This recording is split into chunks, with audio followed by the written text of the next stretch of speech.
سیلاب کا زور اگرچہ ٹوٹ چکا ہے لیکن اصل آزمائش اب شروع ہوئی ہے۔ یہ سیلاب زدہ لوگ جن کے گھر ملبے میں بدل چکے ہیں، مویشی بہہ گئے ہیں اور اب یہ خالی ہاتھ ایک نئی زندگی کی تلاش میں ہیں، انہیں ہماری مدد کی ضرورت ہے، پہلے سے بھی بڑھ کر، پہلے سے زیادہ۔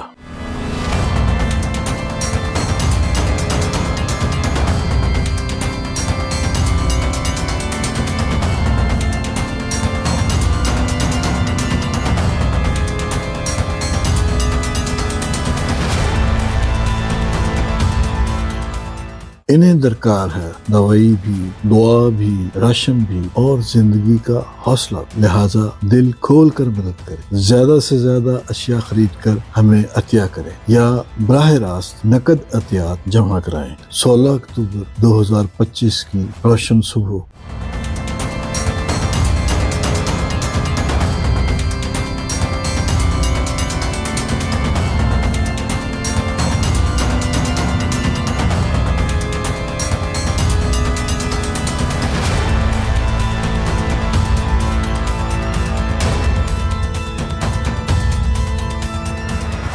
انزا دلدار فاؤنڈیشن کی ٹیم نے صبح 8 بجے خدمت اور محبت کے سفر کا ایک نیا باب شروع کیا۔ منزل تھی بلو کی ہیڈ ورکس کے نزدیک ایک ایسا گاؤں جہاں سیلاب نے سب کچھ بہا دیا تھا۔ پانی اتر چکا تھا مگر امید، روزگار اور زندگی کے آثار بھی اپنے ساتھ لے گیا۔ بچے بیمار، خواتین پریشان اور بزرگ بے بس تھے۔ یہ سب کچھ جاننے کے بعد ہم نے فیصلہ کیا کہ ہم ان تک ضرور پہنچیں گے۔ اس گاؤں میں پہنچنے کے بعد ایک خالی مکان جو سیلاب میں اجڑ چکا تھا ہماری خدمت گاہ بن گیا اور ہم نے اسے میڈیکل کیمپ کے لیے چن لیا۔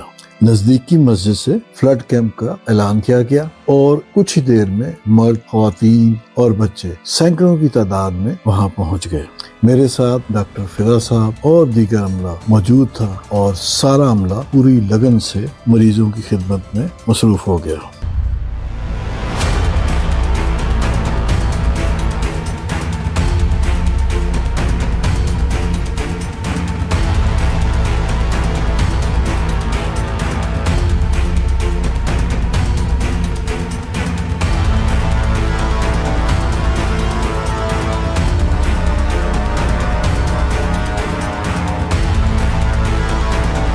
باری باری تمام مریضوں کا تفصیلی معائنہ کیا گیا اور بہترین ادویات مفت فراہم کی گئی۔ خدمت کے اس لمحے میں دلوں کو سکون اور آنکھوں کو اشکوں کا انعام ملا۔ پہلے مرحلے کے اختتام کے بعد دوسرا مشکل مرحلہ آ گیا کہ راشن کو تقسیم کیا جائے۔ ہم لاہور سے راشن، صاف پانی، نوڈلز، بسکٹ، جوسز اور ضروری اشیاء کے پیکٹس بنا کر لائے تھے مگر مستحقین بہت زیادہ، چنانچہ ایک انوکھا طریقہ اپنایا گیا۔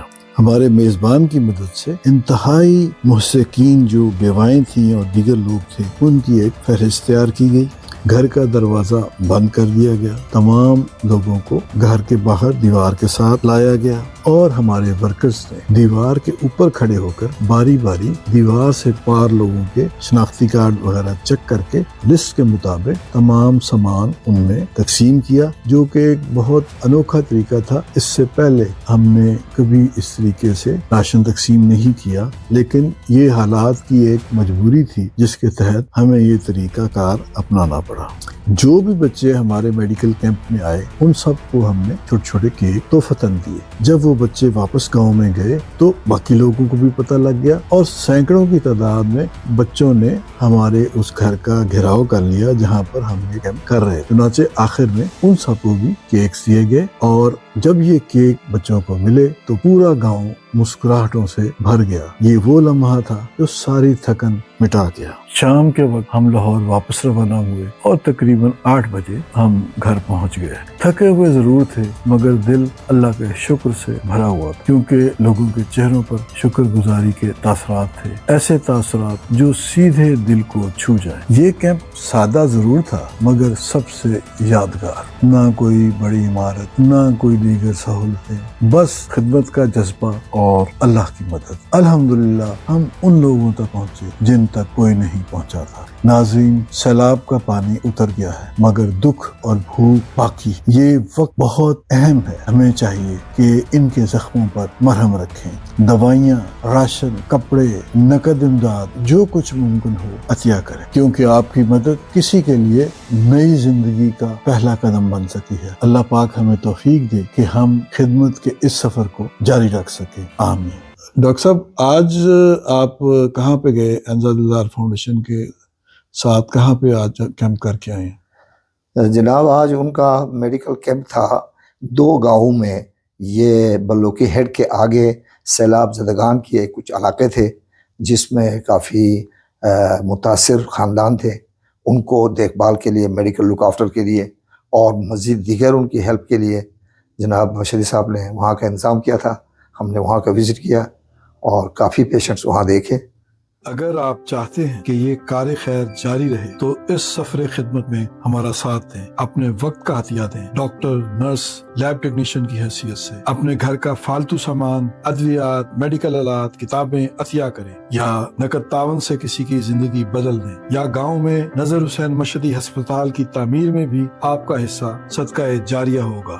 براہ کرم اس پیغام کو آگے بڑھائیں اور یاد رکھیں، چینل کو سبسکرائب کریں، لائک کریں، کمنٹ کریں، شیئر کریں۔ انزا دلدار فاؤنڈیشن، جہاں امیدوں کے چراغ ہمیشہ جلتے رہتے ہیں۔